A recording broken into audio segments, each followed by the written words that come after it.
स्वागत है आपका PLL न्यूज में। आपके साथ मैं हूं शादाब काज़मी और मेरे साथ कौन मौजूद है? आप स्वयं परिचय दें। मौलाना तहरीर अहमद चतुर्वेदी, जिला अध्यक्ष भाजपा अल्पसंख्यक मोर्चा जनपद मऊ। तो मऊ जनपद के अल्पसंख्यक मोर्चा जो है भारतीय जनता पार्टी का, उसके जिला अध्यक्ष हैं और आपने सुना मौलाना है। एक मौलाना ऐसे दौर में जब मुसलमान देखा जाता है किसी भी दल के साथ चला जाता है, किसी भी पार्टी के साथ चला जाता है, पर भारतीय जनता पार्टी से दूरी एक नज़र आती है मुसलमानों की। और ऐसे में मौलाना भारतीय जनता पार्टी के सदस्य हैं और अल्पसंख्यक मोर्चा के जिला अध्यक्ष हैं, एक पदाधिकारी हैं। आप आखिर कैसे मौलाना? आप मुस्लिम समाज से हैं, मौलाना है, एक धर्मगुरु है, तो देखा जाता है मुसलमान भारतीय जनता पार्टी से काफ़ी दूर नज़र आता है, किसी भी दल के साथ जाना गवारा करता है, पर भारतीय जनता पार्टी के साथ तो कैसे आप भारतीय जनता? देखिए, हमारा जो मुस्लिम समाज है वो भाजपा से दूर रहा नहीं है, उसे दूर रखा गया है अपनी राजनीति की रोटी सेकने के लिए, कुर्सी पर कब्जा करने के लिए मुसलमानों को अपने से करीब किया गया और भाजपा का भय दिया गया, भाजपा का खौफ दिया गया। पूर्व की सरकारों ने मुसलमानों को ठगा, आप कहना चाहते हैं, ये हम समझ गए, पर वर्तमान सरकार की अगर बात करें तो उसने मुसलमानों के लिए क्या किया? वर्तमान की सरकार, उन्होंने हमसे वोट लिया और हमको ठगा, लेकिन भाजपा को हमारे बहुत सारे लोगों ने वोट नहीं दिया। नहीं दिया भी, जैसे आप भारतीय जनता पार्टी के सदस्य हैं। जी, हमने दिया, हमारे जैसे कुछ भाइयों ने दिया जो विपक्ष के भरम जाल को तोड़कर बाहर निकल गए और ये समझ गए कि ये वोट के लुटेरे हैं, वोट के डकैत हैं, ये समझ गए, तो उन लोगों ने भाजपा को सपोर्ट किया, मगर परसेंटेज कम था।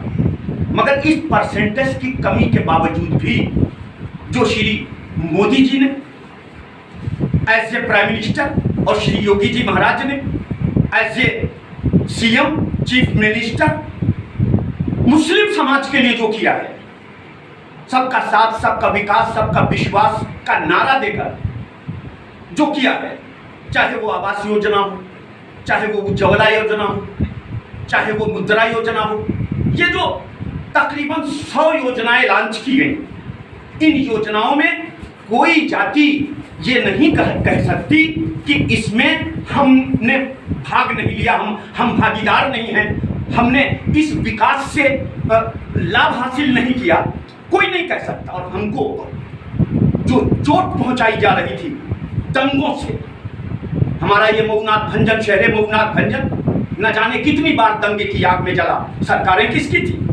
या तो कांग्रेस की रही होगी, या तो सुश्री बहन मायावती जी की रही होगी, अखिलेश जी की रही होगी। अखिलेश जी की 5 साल हुकूमत थी।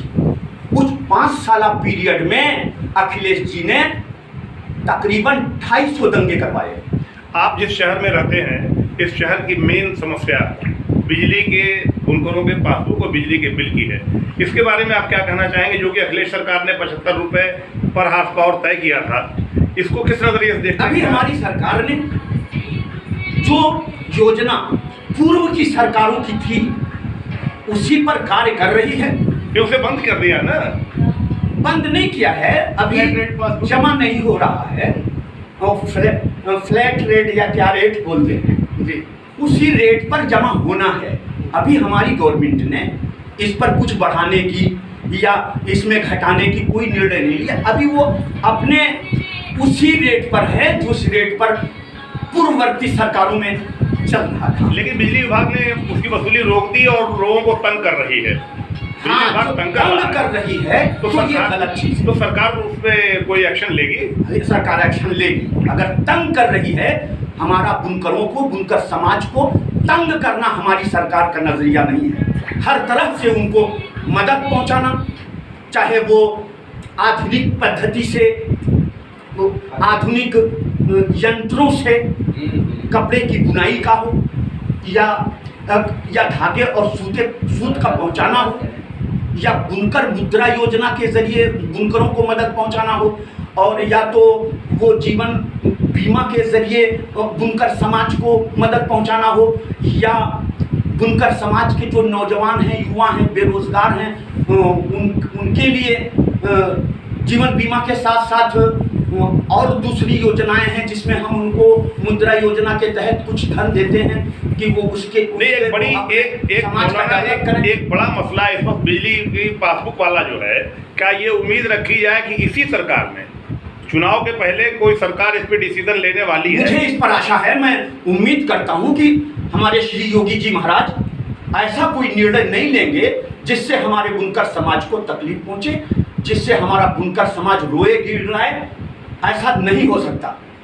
बिल्कुल जो हमारे बुनकर समाज का मुतालबा है, सरकार, मुझे विश्वास है कि मेरी सरकार उसी तरह कबूल करेगी और उसी तरह निर्णय लेगी जो पूर्ववर्ती सरकारों ने सुख सुविधा पहुंचाई है। हम उस सुख सुविधा को छीनने वाले नहीं हैं, बल्कि प्लस हम उस पर सुख सुविधा फराहम करेंगे, सुख सुविधा पहुंचाएंगे। आप देख रहे होंगे किस तरह रैंडमली हम इस वीडियो को शूट कर रहे हैं, कोई तैयारी नहीं थी, बैठे बातचीत हो रही थी। कहीं पर हम मुझसे मौलाना से मुलाकात हुई और बातचीत होने लगी, तो कुछ स्टोरी मैंने सुना और मुझे लगा ये आप तक पहुंचानी चाहिए और ये बातचीत ऑन कैमरा होनी चाहिए। तो ये मौलाना जहाँ पर हमने देखा, आपको तमाम वीडियोस चलाए, सर्वे किया, क्षेत्र में घूमे, आमतौर पर मुस्लिम समाज के जो लोग हैं और सपने मऊ के जो लोग हैं, मुख्तार अंसारी को मसीहा बताया, पर मौलाना के विचार अलग है जो मुख्तार अंसारी को माफिया और योगी जी को मसीहा बताते हैं। तो योगी जी को क्यों मसीहा बताते हैं जब मुसलमान एक विलेन के तौर पर भारतीय जनता पार्टी को और सीएम योगी को और पूरी भारतीय जनता पार्टी को देख रहा है? तो ऐसे में मौलाना योगी जी को मसीहा आखिर क्यों कहते हैं? क्या स्टोरी है मौलाना? देखिए, हम मुख्तार अंसारी जी की बात नहीं करते। हम मुख्तार अंसारी जी को माफिया नहीं कहते। अभी केस चल रहा है, आपकी पार्टी कहती है, भारतीय जनता पार्टी, निर्णय होगा। उन पर जो केसेस चल रहे हैं, उन केसेस की रोशनी में अगर उन्हें कोई कह रहा है, हमारी पार्टी का कोई भी नेता कह रहा हो, तो उन केसेस के रूप में कह रहा है जो केस उन पर चल रहे हैं, उस अंदाज से कह। लेकिन जब तक अदालत का निर्णय नहीं हो जाता, हम उनको खुले तरीके से माफिया, डॉन और गुंडा नहीं कह सकते जब तक हमारी न्यायालय उन्हें गुंडा घोषित नहीं कर देती। लेकिन जहां तक हड़प करने का सवाल है, जमीनें हड़प करने का सवाल है, तो ऐसे प्रूफ मिले हैं कि जिसमें ये सिद्ध होता है कि श्री अंसारी जी ने कुछ गरीबों की जमीनें हड़प की थी, सरकार ने उस पर बुलडोजर चलवाया है। तो अब जाहिर है कि जमीनों का हड़प करना तो हमारे नजदीक सही नहीं हो सकता। तो मौलाना, आप डायरेक्ट बोलने से बच रहे हैं मुख्तार अंसारी पर। क्या मुख्तार अंसारी जैसे माफिया से आपको भी डर लगता है? क्या आप भारतीय जनता पार्टी के सदस्य हैं? डरने का कोई मसला नहीं है। सिपाही हैं। बुलडोजर जो चल रहा है वो सिर्फ मुख्तार अंसारी पे नहीं चल रहा है, ये न्याय का बुलडोजर है। ये मुख्तार अंसारी पे चल रहा है और मुख्तार अंसारी के साथ साथ राम प्रताप सिंह पे चल रहा है। लेकिन ब्रजेश सिंह तो बचे हुए हैं। हाँ, ब्रजेश सिंह अगर बचे हुए हैं तो डंडा उन पे भी चल रहा है, क्योंकि 2500 अंदर हैं, 4000 को गर्दनिया दिया गया है, 4000 पर FIR हो चुका है, 2500 अंदर डाल दिए गए हैं, 70 पर बुलडोजर चल चुका है और 71 पर चलने वाला है। तो चाहे अतीक साहब हो, चाहे मुख्तार साहब हो, ये जितने साहिबान हैं, यहाँ धर्म विशेष, जाति विशेष, व्यक्ति विशेष नहीं चलता। योगी सरकार है, यहाँ न्याय का कुल्हाड़ा चलता है। जो भी जद में आ जाएगा, चाहे प्रताप सिंह जी हो, चाहे मुख्तार अंसारी हो, चाहे अतीक अहमद हो, अगर उन्होंने किसी की जमीन हड़प की है तो योगी सरकार माफ करने वाली नहीं है। अच्छा, एक सवाल मौलाना और चाहेंगे कि सबका साथ सबका विकास, लेकिन सरकारों में, टिकट बंटवारे में भाजपा भी तो मुसलमानों को अछूत समझती है। मुसलमानों को अछूत समझती नहीं है। ऐसा है कि मुसलमान खुद ही भाजपा को अछूत समझता था। अब भी कुछ लोग सपा बसपा के बहकावे में भाजपा ने अछूत समझते। भाजपा ने तो उसको नहीं कहा कि हम अछूत तुम्हें नहीं समझते। मजा तो जब आता कि भाजपा साठ लेती कि तुम हमको अछूत समझते हो, हम तुम्हें अछूत। अब इसका जवाब भाजपा देने जा रही है इस विधानसभा के चुनाव में, कि आपको अंदाजा लग जाएगा तो मुस्लिम कि भारतीय जनता पार्टी मुसलमानों को अछूत नहीं समझती। ये मुसलमान ही सपा बसपा के बहकावे धर्म जाल में, ये सत्ता के पुजारी, ये जातिवाद और परिवारवाद वाले राजनीतिज्ञों और वोट के दलालों वोट के डकैतों के चक्कर में पड़कर भारतीय जनता पार्टी को समझती थी कि यही खराब है, दुनिया में सबसे खराब पार्टी है। लेकिन अब भाजपा अपने को सिद्ध करने वाली है कि ये जो हम पर झूठा इल्जाम लगाया जा रहा है ये गलत है। अब हम विधानसभा में अच्छी खासी संख्या में मुसलमानों का वोट लेने के लिए, उनको न्याय देने के लिए उनका कैंडिडेट उतारने जा रहे हैं। क्या स्टोरी थी अभी बातचीत में आपने एक स्टोरी सुनाई योगी जी? हमारे योगी जी महाराज सच माने में न्याय के प्रतिबिंब हैं। इसको मैंने अपनी आंखों से देखा है। जब उन्होंने शपथ ग्रहण किया और वो उत्तर प्रदेश जैसे भारत के सबसे विशाल राज्य के मुख्यमंत्री बने, तो हमने सोचा कि श्री योगी जी महाराज का दर्शन किया जाए। और मैं गोरखपुर पहुंचा, गोरखनाथ मंदिर पहुंचा और वहां तिवारी जी के साथ मैं उनके दर्शन के लिए गया। तो मैंने देखा कि जमघटा लगा हुआ है, ब्लैक कमांडो साथ में है और फरियादियों का एक तांता लगा हुआ है। मगर मैंने देखा कि उस लाइन में जो भी दाढ़ी वाला है, मुसलमान है, उसको योगी जी तरजीह देते हैं, वरीयता देते हैं और ब्लैक कमांडो से कहते हैं कि उस व्यक्ति को बुलाओ। तो जितने वहां दाढ़ी वाले मौजूद थे, मैं भी दाढ़ी वाला ही था, मुझको भी पहले भेंट कराया गया, मैंने भी भेंट किया। और जितने दाढ़ी वाले थे यानी मुसलमान थे, उनको उन्होंने पहले सुना। और एक केस लंबा है जिसको मैं नहीं बता सकता, बड़ा वो लंबा केस है, और मीडिया पर उतनी जल्दी नहीं हो पाएगा। उसका उन्होंने वहीं तुरंत उसका फैसला किया और उनको इंसाफ दिलाया। उनकी जमीन जिन्होंने भूमाफियाओं ने कब्जा कर लिया था, उन भूमाफियाओं के चंगुल से उनकी जमीन छुड़वाकर श्री अब्दुल रशीद को दी, जो संत कबीर नगर के रहने वाले थे। ये सब हमको बहुत अच्छा लगा और हमको लगा कि श्री मोदी जी जो दिल्ली से सबका साथ, सबका विकास, सबका विश्वास का नारा लगा रहे हैं, योगी जी उत्तर प्रदेश में साकार करने जा रहे हैं। इसी विश्वास के साथ जो मैंने अपनी आंखों से देखा, मैंने भाजपा को ज्वाइन किया और आज मैं भारतीय जनता पार्टी का जिला अध्यक्ष हूँ अल्पसंख्यक मोर्चा का। और मुझे विश्वास है कि जो सपा बसपा ने या कांग्रेस ने या जो विपक्ष ने भाजपा को बदनाम करने की साजिश रची है, क्योंकि सत्ता की मलाई इनसे बहुत दूर हो गई है, बहुत दूर हो गई है और ये सत्ता के मलाई के आदी हैं। ये मुसलमानों को बहका करके उनका वोट ले करके उनको चोट पहुंचाने के आदी हैं। अब हम चाहते हैं कि हमारी कौम इनके बहकावे में ना आए, जो दंगा कराकर हमारी जान भी लेते हैं, झूठे आंसू बहाकर हमारा वोट भी लेते हैं। ऐसे विपक्ष के लोगों से मुसलमान सावधान हो जाएं, इसलिए कि अगर हम मुसलमानों का शैक्षणिक विकास, आर्थिक विकास अगर कोई पार्टी दे सकती है और दे रही है तो वो भारतीय जनता पार्टी है। मौलाना, आपने योगी जी की उस छवि से आज लोगों को रूबरू कराया, वाकिफ कराया, जिससे शायद लोग अनभिज्ञ और अनजान हैं।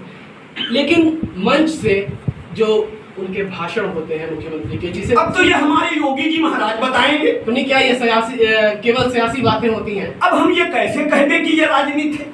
ये हम कैसे कह दें? इसलिए कि वो हमारे गुरु हैं, हम उनके चेले हैं। और चेला गुरु का कैसे बताएगा कि उनका ज्ञान कितना चेहरा नजर आता है और जो आप पर्दे के पीछे की जो बातें बता रहे हैं वो तो मुसलमान। देखिए, हमारे योगी सरकार, हमारे जो योगी जी महाराज हैं, ये स्टेज से बोलते हैं तो भी न्याय ही की बात करते हैं। अगरचे सुनने वालों को थोड़ा कड़वा लगता है। जैसे हमने कहा कि हमारे योगी जी कहते हैं कि गुंडों का राज नहीं चलने देंगे। हम गुंडों को दो रास्ता बताते हैं, या तो यूपी छोड़ दें और अगर यूपी में रहना है तो फिर परलोक सिधारें। तो ये कहा गलत लगेगा भाई। जो अब गुंडा है, मोहली है, या जो भूमाफिया है, या जो किसी तरीके से अपराधी है, तो उसको बुरा लगेगा। लेकिन बात तो न्याय की हो रही है। कहा जा रहा है गुंडे मवाली भी उन पर ही कार्रवाई, एक विशेष वर्ग से जो लोग आते हैं उन पर कार्रवाई की जा रही है। नहीं, ऐसा नहीं है, ये विपक्ष का इल्जाम है।